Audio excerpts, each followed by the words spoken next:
Guten Tag. Hello and welcome here in Karo in Germany at our factory for wind tunnels. We have here the last day our Windkanal WT290. It's for the University of Applied Science in Cologne. Tomorrow it's on its way to Cologne, and yeah, we will use this moment to show you how it works and how are the details of this wind tunnel. So it's an open loop wind tunnel with 300 to 300 millimeters of cross section, 32 meters top speed, and a turbulence intensity in the middle of the stream of 0.5%. This open loop wind tunnel has its modules. The module 1 here is a settling chamber with honeycombs and 4 stainless steel screens. We have the nozzle here with a contraction of 11. It's a quite huge contraction, but for this small ones it's more or less not so hard to build this. Here is the open loop. The open loop wind tunnel normally has a closed test section. We have it realized with an open test section and a pressure chamber around it. Why we do that? The customer from the university just want to have a traverse system inside, and a traverse system inside a closed loop, it's not so easy because you have to go through the walls, and so we decided to make it with a big pressure chamber. You can open it and can work there inside and can apply your sensors and your measurement equipment, which would be quite easier as with a small section. We have the traverse system. We have here a 6-component force and torque balance, where you can put your models on it and measure the torque of it in 3 axes and the force also in 3 axes. So you have the lift, the drag, and so on.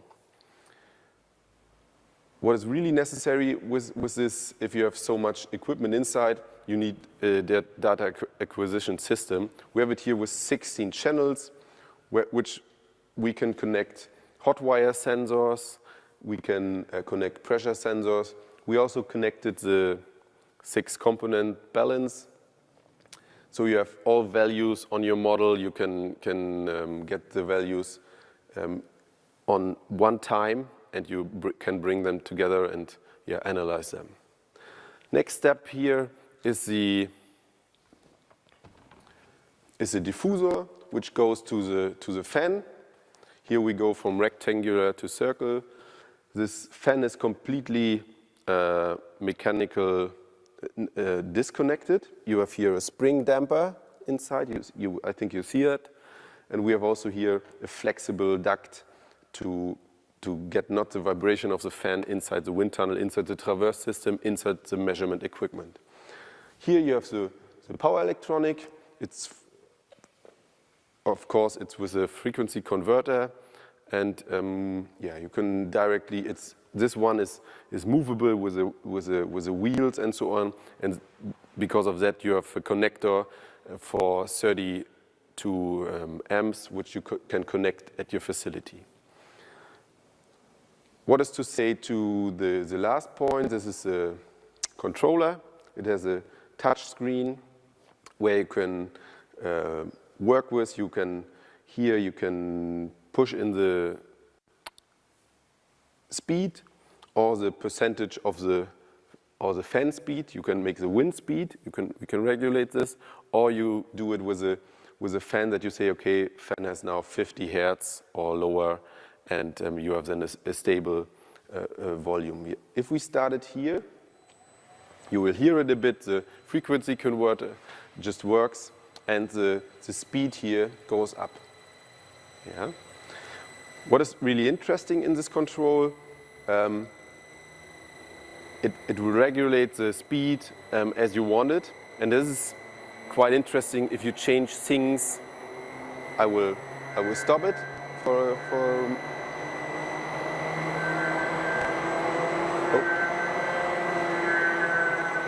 You can regulate the speed for your tests, and if you make a profile on an airfoil inside and you change the angle, then you need a regulated speed that you're all the time the same. If not, the speed will go a bit down and you will have not the same wind speed for all your tests. That's the reason why we do that.